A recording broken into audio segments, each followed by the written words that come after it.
All right, welcome back. Dr. Feist here from St. Paul University, Faculty of Philosophy, still talking about the Nicomachean Ethics, and today joined by the Cat in the Hat. So, last video I've been talking about Nicomachean Ethics Book 3, the first 3 chapters, chapters 1 to 3, and so far, what have we got? Well, so far Aristotle has made a few distinctions. Remember, Aristotle is one of the earliest philosophers to introduce technical distinctions into philosophy. Plato does to a certain degree, but Aristotle is really the first one to do it and construct all these kinds of categories and conceptual analysis, more so than Plato. But nonetheless, Plato did it to a certain extent. Anyway, so what have we got so far? Aristotle has this very broad category of the voluntary, the oukouseion, and the oukouseion includes but is not to be identified with. Remember, the broad category, the oukouseion includes choice and deliberation. And remember, choice and deliberation are key aspects in virtue because virtue is always concerned with a mean, but the mean is not a mathematical mean. The mean is the mean with respect to us. So it's always something that is chosen with rationality, but not like mathematics. It's chosen through deliberation. And so this is a more subtle notion, or at least a different one, than when you do mathematics. So if that's all unfamiliar to you, you're going to have to head back to some previous videos and check them out when I talked more about deliberation and choice. So broad category, the oukouseion, including choice, deliberation. A different category, namely the non-voluntary, the oukouseion, which is not specifically the same thing as the involuntary. Non-voluntary is when you do something and you're kind of not really aware of it, and you're not saying, I intended to, you just kind of did something, and you could become aware of it later on. And Aristotle discusses all these different kinds of aspects that come up when you're made aware. But basically, the non-voluntary is a broader category than the involuntary, the oukouseion. So oukouseion that involves the voluntary, and the oukouseion. So a little big difference here between the little letters in front. Keep that in mind, just like we have the involuntary and the voluntary. So always pay close attention to the language that's used. And then, of course, Aristotle talked about mixed actions. And I just want to, stress that because we've seen over and over again that Aristotle insists that there is a precision to ethics, but it's not the same as the precision that's in mathematics. Again and again, he reminds us, don't look for precision as a single fixed invariant concept that, by that, basically that's the same everywhere. It's not. And that doesn't mean that it's worse in an area like ethics than it is in mathematics. It is different. And the mark of a well-educated, philosophically minded person is that he or she is able to recognize the appropriate level of rigor for the area that's being examined. That's Aristotle's methodological point. You can only be as rigorous as the domain will allow. And to go any further, you're being unreasonable. So Aristotle, again, insists that to ask for a mathematical demonstration in ethics and then be angry because you don't get one, that's being unreasonable. You can't ask for that in ethics. Likewise, you're foolish if you allow a mathematician to give you less than a mathematical proof for a mathematical theorem or claim. Now, the reason why it's important to always think about what Aristotle's doing, because we don't normally talk about it, but Aristotle's doing what could be argued as a kind of moral psychology. And by that, he's saying, okay, when we do our ethics, we always have to be well aware of what is psychologically realistic. What are we talking about? We're talking about people doing stuff, undergoing certain kinds of actions and changes and creating dispositions. What's realistic? So if you go back and you read all these examples that Aristotle gives, especially in the mixed actions section, you'll notice that he's really looking at very concrete situations, right? The arche in ethics is really starting with concrete. The starting points are very concrete and asking things like, well, what's humanly possible? What's something that we would say you would excuse someone from doing because they were faced with something bad? Well, what do we mean by bad, and how extreme does it have to be to say, well, yeah, we still excuse you for it? Or if it's a moderate bad, we would say, no, you should have been able to handle that. But those kinds of questions turn on, ultimately, our judgments as to moral psychology. What's psychologically realistic? And so when we talk about what you ought to do, the things that you're supposed to do, we're really saying, as the old expression goes, that ought implies can. That's just a fancy way of saying that what you ought to do, it always means that you can do it. You're not asked to do things that really are humanly impossible. And that's important because when you're dealing with choice and deliberation, as we saw earlier, choice and deliberation are always are always dealing with those things that are under our power to do. Well, when you get outside of the things outside that get outside the category of things like choice and deliberation, you can still be in the voluntary. Remember, voluntary is broader than choice and deliberation. Well, you can wish for things, and in chapter 4, that's what Aristotle is now going to pick up on. And the notion of wish is different than choice and deliberation because, of course, choice and deliberation involve things under our power, but wish is broader. Right? So it can involve things that are not under our power.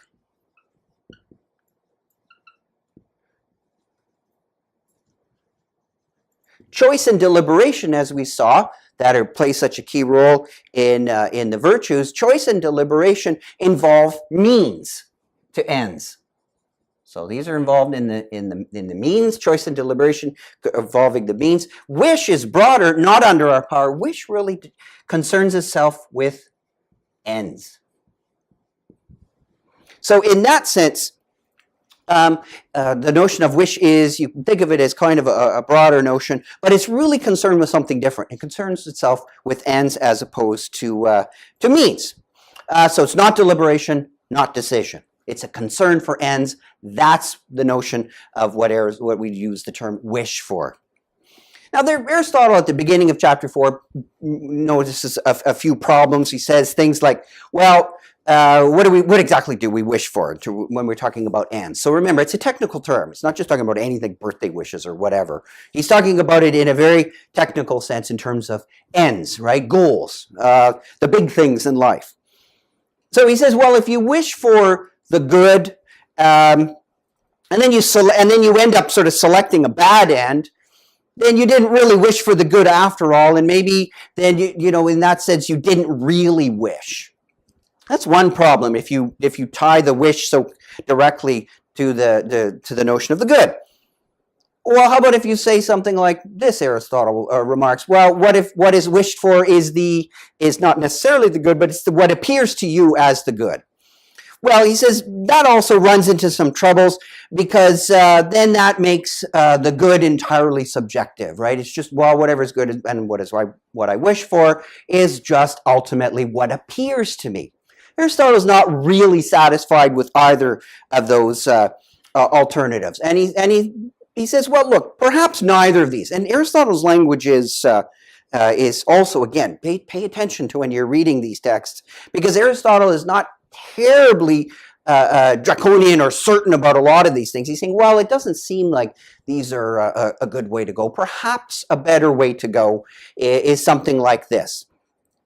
Let's go with the notion of wishing in a real and unqualified sense. Yes, it is connected to the good. So the truly good person, when they're wishing and they're getting it all right, would be ultimately wishing for the good. So the truly good man, Aristotle says, and we'll return more later on to, Aristotle's notion of virtue and men and women and all that. I'm going to look at that in a later video. Stay tuned for that. But for now, Aristotle talks about, so the man the truly good man that wishes properly is more or less a living embodiment of noble standards.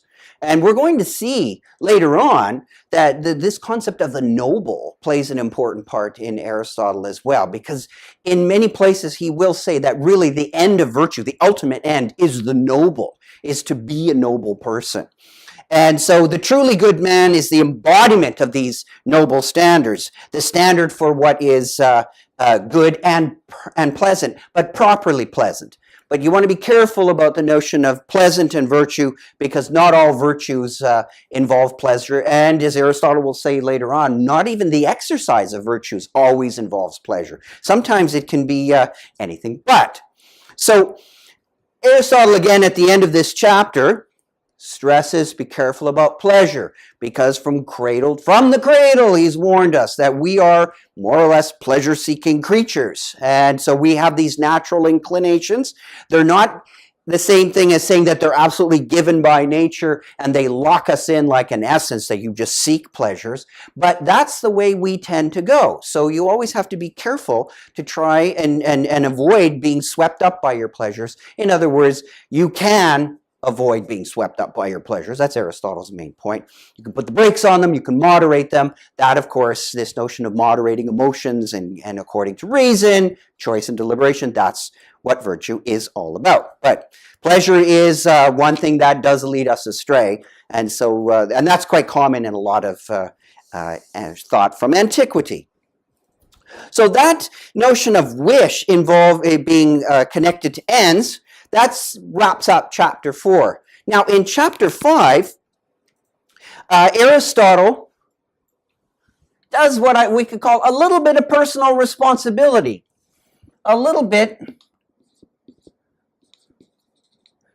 maybe of freedom of the will. It's a controversial topic. Some people say that, no, there's really no freedom of the will in Aristotle or whatnot. But he certainly talks as if he thinks that there's a sense of free will, at least in the sense of being responsible. So if you look at the history of philosophical writings on the nature of freedom of the will, it can get pretty complex and pretty subtle in the kinds of distinctions it makes. So and a lot of people say, well, you can read Aristotle as not having a pure, shall we say, metaphysical type of freedom, but he would have maybe political types of freedoms, maybe limited action-based notions of freedoms. Maybe he's a kind of compatibilist and all these things. So there's all kinds of terms and subtleties and distinctions that philosophers have invoked throughout the centuries to talk about human freedom.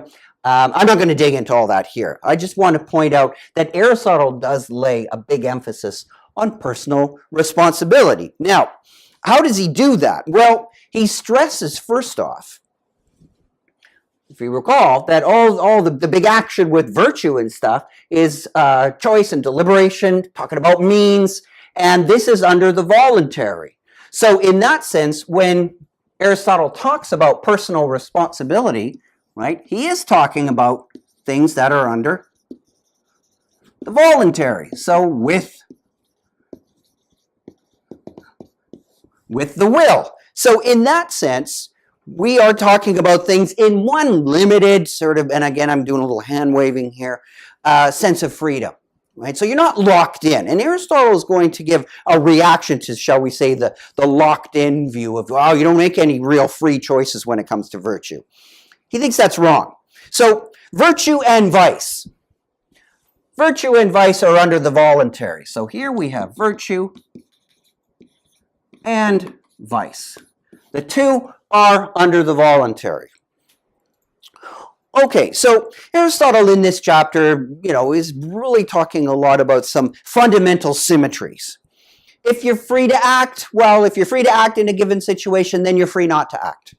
So if you're free to act, if and only if you're free not to act, he says, the freedom to say no to something, if you only have the freedom to say yes to it, if you're responsible for doing something, some kind of action, when it's right to do that action, it's also the case that you're responsible for not doing that action when, shall we say, not doing it is wrong. So there's a number of symmetries, and Aristotle is trying to keep the notion of virtue and vice together. And we've seen that pattern of virtue and vice being kept closely together, because remember, the same things that can give rise to the virtues, good dispositional behaviors, right, can also give rise to bad dispositional behaviors, vice. So, for instance, pleasures of the body, like, food and drink or something, those same things, if you go through them and you have proper choice and deliberation under the voluntary, You can have a virtue with respect to food and drink and your pleasures. You can have them under control, either deficiencies or excesses, or of course with the very same objects, pleasures, food and drink. If you don't have the right choices and deliberation of your means, you're going to end up with a bad disposition, namely a vice. So Aristotle wants to keep these connected. So he says, look, don't just take my word for it. Think about the law. So he turns basic to a legal kind of argument, and he says, look at the law. What do we do with the law? We hold people responsible for their actions. We don't say in general, oh, well, there's no freedom here, and you did that, but we're not going to hold you responsible because you didn't mean to do it or not mean to do it. That's irrelevant. It just happened, and you're just a product of your environment. He doesn't agree with that. Not in all cases. He does agree that there are the involuntary, where he does say, if you recall from an earlier discussion, that there would be things that you would do that were completely against your will and you shouldn't be blamed for. Aristotle admits that does happen. But by and large, we hold people accountable for their actions. So we hold people accountable for their virtues, we praise them, and we blame them, hold them accountable for their vices. You can also, Aristotle says, ignorance is not going to really get you off the hook. So he does talk about ignorance and virtues and vices. Ignorance is not something that's going to completely get you off the hook, because it depends how the ignorance, shall we say, originated in you. And if we recall, Aristotle is very big on whether or not the origination was within you or external. If something comes to you externally and pushes you into doing something, that would be something that could be classified as involuntary. But if it originates with you and it supposedly pushes you, Aristotle would be more likely to say that's under the voluntary. Well, in this sense, when you talk about ignorance, sure, we do lots of things out of ignorance. Aristotle completely is aware of that. But you can be held responsible for what you do in ignorance, because, again, Aristotle asks, what's the source of the ignorance? That's the key thing that he wants to ask. Well, if you did something in ignorance, where's the source of it? His specific example, he uses a couple examples. One example that he uses is drunkenness. Right? Clearly that was around. Every time you read a Platonic dialogue, they're always pouring wine and eating figs. So they're always drinking. Drinking was very common in those days. It was also part of religious ceremonies, etc., etc. So Aristotle says, well, in his example of intoxication, he says, if you knowingly, so let's, so this is Aristotle's take. Again, he'd probably be kind of a harsh counselor, but he looks at intoxication. If you do something while intoxicated, Aristotle would say something like this. Well, you certainly were acting in ignorance because of the alcohol. You were intoxicated. Yeah, you were acting in ignorance. So maybe at the actual event when you opted for something, it might not really be certainly it could be under the voluntary, but it might not be under choice and deliberation. Remember, the voluntary is a broader category. So maybe the voluntary is like the way a small child acts, or an animal, like a dog or something. And under the intoxication, you did something on impulse. So it might be a voluntary, or it might actually be something of the involuntary that afterwards you come to regret it, right? As often happens. Aristotle takes the line, though. He asks, well, with respect to the intoxication, what's the source of that? Did you become intoxicated knowing what you were doing, knowing that you were becoming intoxicated, and then eventually you sort of lost this kind of capacity of knowing what you were doing, but you knew that you were going to lose it. You knew that a state of ignorance was approaching and that you were able to control that approach, and you didn't. You made a free choice not to control the approach or abdicated it. So Aristotle would say if you knowingly and avoidably, it's different if I don't know, somebody put something in a drink or whatever, and you didn't know. We're talking about the case where you knew what you were doing as you were drinking. Then Aristotle would say you're held responsible for what you do because you created the grounds of the ignorance yourself voluntarily, and you knew what was happening. So in that sense, you would be held responsible for it. So even things that you technically would say, well, at the very instant that I did a certain action, it wasn't really, completely involving choice and deliberation, so I can't be held responsible. Aristotle would say no, because you created those conditions whereby you couldn't make choices, but you created the conditions of ignorance. So he said, we still hold people responsible for that. And interestingly enough, that is a bit of a debate today in some circumstances. But by and large, Aristotle takes a pretty hard line on that. You create your own ignorance, then you're held accountable for what you do. But Aristotle also goes a little bit further. He says, with respect to the source, okay, intoxication is one example. That's kind of a pretty extreme example. But what about when you're in a situation where you do something out of ignorance and you didn't actually make any deliberate choices, like the drinking one, where you're saying, yeah, I'm going to have another drink, and I'm going to get to the point where I'm not going to know what I'm doing, but you still make the choice to keep going. If that's fulfilled, that's one thing. But what about the other, when someone really doesn't know what they're doing? Well, Aristotle, again, he's talked a bit about this in his discussions earlier in the involuntary and the non-voluntary, but he brings this up again. And he says, he doesn't use this concept, but he uses sort of the idea, shall we say, of the notion of willful blindness. And I think that's a very helpful way to think of a lot of what Aristotle is talking about when he's talking about personal responsibility.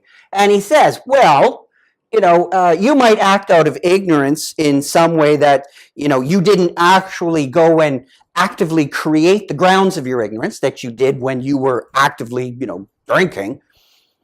But you could be in a situation where you could have done something such that you didn't end up in an ignorant position, and in the sense of willful blindness. So you can think of these examples like if you're caught by a police officer and you're speeding, and you're going, like 100K in a school zone or something wild like that, and you say to the police officer, oh, I didn't know what the speed limit was, and maybe it is true, you actually didn't know.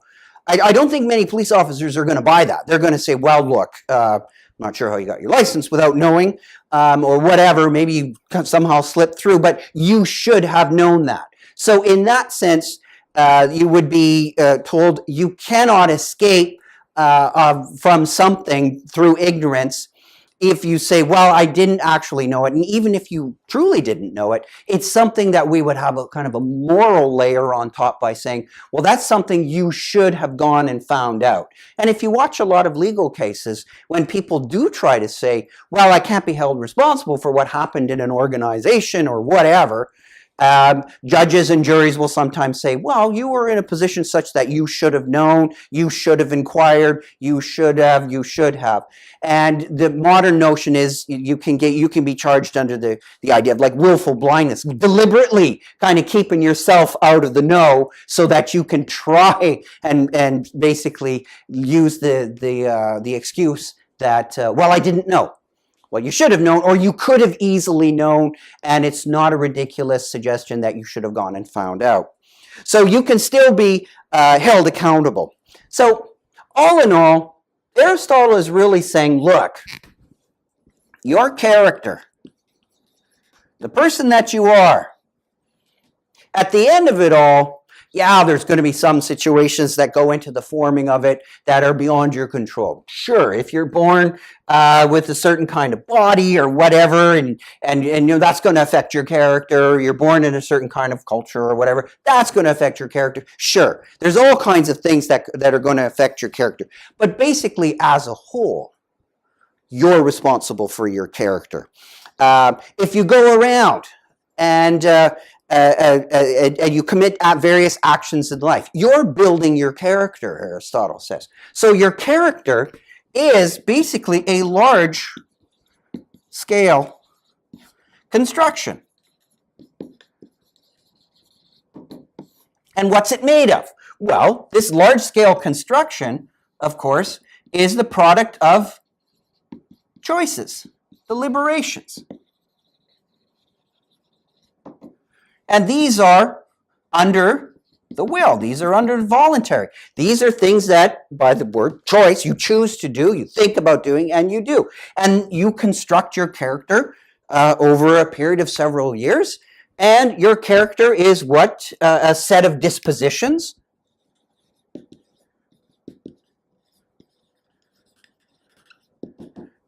Right, that are built up over time, and you make them. So sure, it can be after a while, you might have a terrible character and you start just acting in character, doing terrible things. Fine. So a given thing that happens after you've developed this large-scale set of character dispositions, and some of them are terrible, you could be acting in character, doing terrible things. But what would Aristotle say? Well, think about what he says about intoxication. As you were becoming intoxicated, again, if it was in a willful sense and you knew what you were doing, etc., and you were actually doing the drinking, it's analogous. The character as a set of dispositions, these are little actions you do. So if you are going around and you're developing your character and you're doing terrible things, you should know full well, unless you're trying to be willfully blind, you should know full well that you're going to become, as Aristotle would say, a bad character. You eventually are going to become the type of person who has a character that does bad things. You're shaping your character. You're setting the conditions up such that you're going to do terrible things as part of your character. So that the things that you're choosing right now, the bad things to do, they're eventually going to come back and they're going to start controlling you. But you're in the place now where you control your actions, which will eventually lead to the dispositions that control you. But you're now at the stage of controlling your actions. You're responsible for eventually the dispositions that emerge. So you can't enjoy all these terrible things and then eventually say, well, it's not me, it's my character. I have a terrible character, and my character made me do it. Aristotle would say, well, you built that character. You're responsible for that character as a whole. Now, Aristotle, being the great philosopher he is always aware of counterexamples and people arguing against what he's trying to say. And he says something like this. Well, what about those people who say, oh, well, some people are born, they don't really know, they don't really know what they should wish for, what kinds of ends they should set, and so they end up wishing for terrible things in the first place, and then they end up, getting terrible wishes, terrible ends, and then when they start thinking about things to do in terms of virtue and vice, with their ends here, well, then all their choices and deliberation, their means, will be bringing about these ends, and they were terrible in the first place. So they end up with this terrible character. It's not really their fault, right? So he tries to say, well, it's possible for bad wishes eventually make bad choices, and then you build up this bad character, and that at the end, it's really not this person's fault. Aristotle, I wouldn't say really has a great argument against this, but he says something like this. He says, look, first off, if you want to say that it's possible that you're not responsible for your character as a set of dispositions when it's bad, then you're not responsible when it's good either. So good and bad people are just luck of the draw, right? There's no such thing really as personal responsibility either for being a bad person or for being a good person. If you want to go down that route, Aristotle says, well, you probably could. He doesn't really think that's acceptable. He thinks at the end of the day, we may not have all our ends perfectly under control.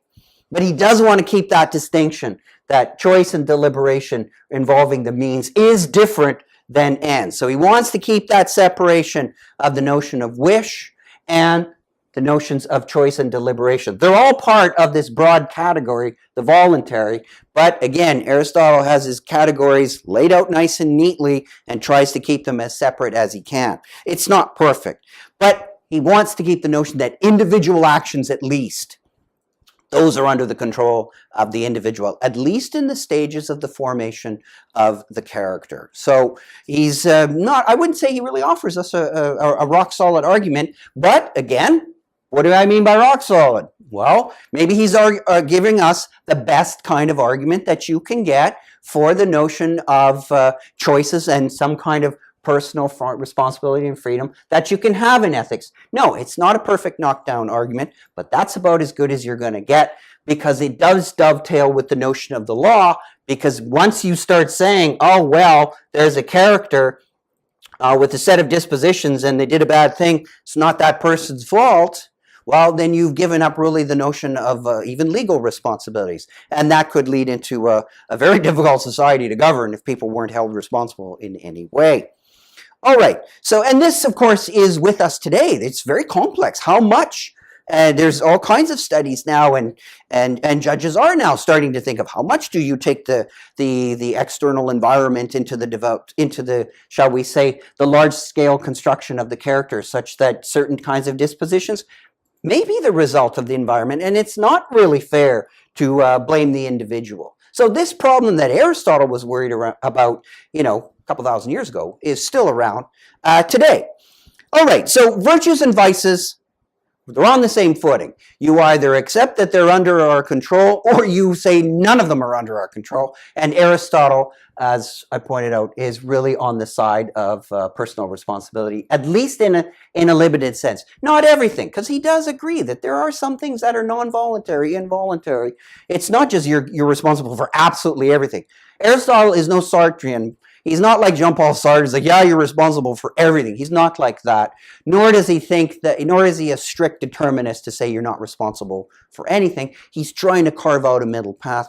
One, because he thinks it's the philosophically wise thing to do. And he also, being, as I've mentioned, kind of a small c conservative type, he's saying that's how we govern our societies, is we do tend to look for a certain level of responsibility and a certain level of shall we say, responsibility for externals, the environment. Now, I mentioned also we have a little summary here, and Aristotle, before he goes on, he gives us a little summary about the virtues in general, because later on in this book, 6 to 9, and then 10 to 12, he's going to discuss particular virtues. So before he discusses particular virtues, he is going to offer us a little summary. So I'll put that up for you now. Are we still rolling? Was all my swearing being recorded? Okay, should I just start? Yeah, go. All right, so as I said, before Aristotle goes on to discussing particular virtues, which will take us to the end of this book and into the next book and a little bit after that, Aristotle pauses and offers us a little summary. So he says, what's summary? General results. Now, this isn't all the details that we've talked about. Again, go back and look through the videos for them in general. But this sort of a couple specific things. Virtue aims at a mean. Okay? So it's something that aims at a mean. And remember, the mean is not the mathematical mean. It's not a doctrine of moderation. Sometimes it can look like one, sure. It can look like, if you're obeying Aristotle's sort of doctrine of the mean, you can look like a moderate person, but not all the time. So conforming to a doctrine of moderation is different than holding a doctrine of moderation. And in some cases, you would look anything but a moderate if you were following Aristotle's doctrine of the mean. So the mean, remember, is a mean with respect to us. It's not a mathematical mean. And also, a virtue, it aims at a mean, and a virtue, of course, is a disposition. It's one of the elements of the soul. It's not a passion. It's not a capacity. It's something that is developed. Capacities, remember, you can think of them as more as inborn. Virtues are developed, right? There's something that we can control through reason and we modify. And virtue has a structure of excess and deficiency. And eventually when a virtue is developed, it is a disposition, a tendency of the soul, sometimes called a soul state. But I like to think of it as things you're tending to do. Or when we talk about people, yeah, that's what he tends to do. That's kind of like a virtue. Virtues have similar notions to vices, right? Because vices are like dispositions too, but they're not hitting a mean. So a virtue also, it's a product of the actions that it itself governs. Right? So remember, as you're building up a virtue, a tendency of the soul, you're building it up through the actions, right? Building up a tendency of the soul to be courageous. Well, you're doing little courageous things. So the actions that give rise to the virtue, right, is what the virtue is, again, as a disposition, disposes you to do. So little actions build, little courageous actions build up the virtue of courage, and then you are disposed, have a tendency to be courageous. So remember, it's a product of the actions, and of course, the right way of thinking about them. So ultimately, the virtue is a product of certain actions that we are disposed to. And of course, it's a product of not only of the actions, but it's shall we say, its effects, the effects of virtue, are according to right reason. So all these things now turn on choice and proper deliberation, and what Aristotle wants to do is to avoid us becoming sort of like virtuous zombies, as I've mentioned, because you're not just doing the things that would be regarded as virtuous, as in some kind of just rule following. No, when you're truly virtuous, you have a disposition of the soul. Plus, you're doing it in the way that a virtuous person would do it. So you're not doing these things unthinkingly. One way to think about this is Aristotle wants you to become virtuous in the way that you become a good musician, right? He's often compared virtues to skills and abilities to become virtuous to abilities to become a good musician. Think about virtues in a way that a person becomes really good on a musical instrument. So if you've had some experience of practicing a musical instrument to get better on it, you can use that to understand a little bit more about how Aristotle thinks virtue is developed. Because think about when you first start learning to play the piano or any musical instrument. You're incredibly conscious of everything you're doing. It's a misery when you start learning counterpoint on a piano and you're trying to play one line with your right hand and a different line, the bass line, with your left hand. You're sitting there and you're concentrating, you're trying to understand where all the fingers are going, and you're almost making choices for each finger. And very easy to make errors because you're making so many choices at once and deliberating all the time on what you're trying to do. Well, what happens? Well, after a while, you get what we now call muscle memory. So in the sense, you just start getting better and you start thinking a little bit less and less. But you don't become totally a sort of a zombie piano player. Because, for instance, if you're in the middle of playing a piece that's pretty complicated, and I say to you as you're playing, what are you doing? Well, you're not like totally out to lunch. You're not like a total zombie. You know what you're doing. And if you were to get distracted too much, you could lose your place in the song, even if you weren't absolutely concentrating on where your place is. So it's a special kind of habit. Now, if you recall earlier, our discussions way at the beginning, well, what is ethics all about is developing the right habits, right? The ethos, right? The term for a habit. So it is dependent on us. It's not something that we totally, just kind of become automatons or zombies at, but nonetheless, it's not something that you're absolutely fixated and concentrating on. It's a lot like when you become very good at playing a musical instrument. You go about living your life that way. So that takes us basically to the end of chapter 5. So we've looked at the overview of virtue. We've got a bunch of information on it. Aristotle says, okay, now in the rest of this book, in the rest of of Book 3, chapters 6 to 12. Those are going to deal with particular virtues, and two of them, namely. So 6 to 9, and then 10 to 12.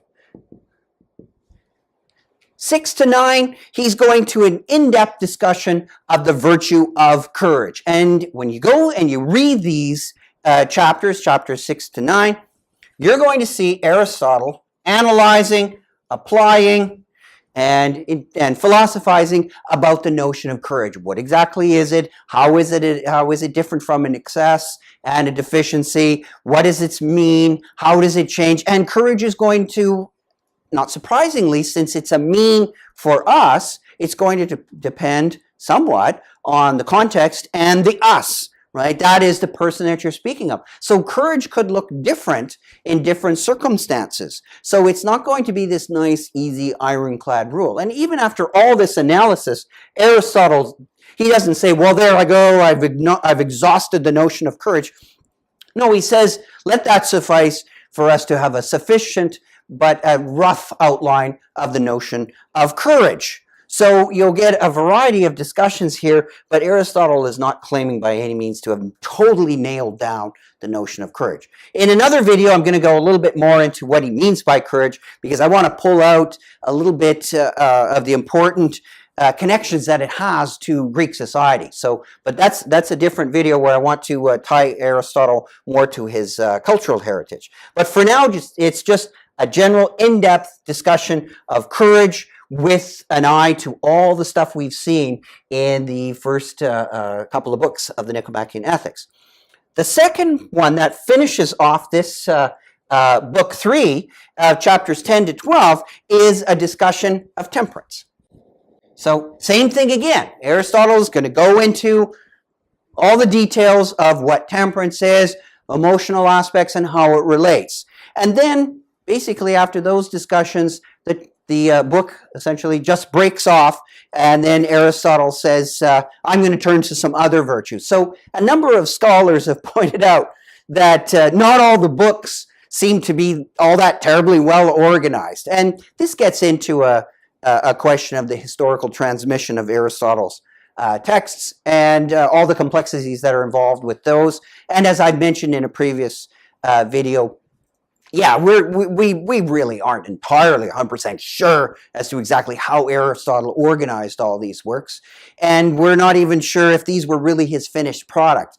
Doesn't seem that they were. It seems more like they were like lecture notes. So the next couple of books really illustrate a little bit of the hodgepodge. So we get all this theoretical results, and then all of a sudden he just breaks off and talks about courage and temperance. And then he goes off and starts talking about a whole pile of other virtues in book 4, and then in book 5 we'll talk about justice.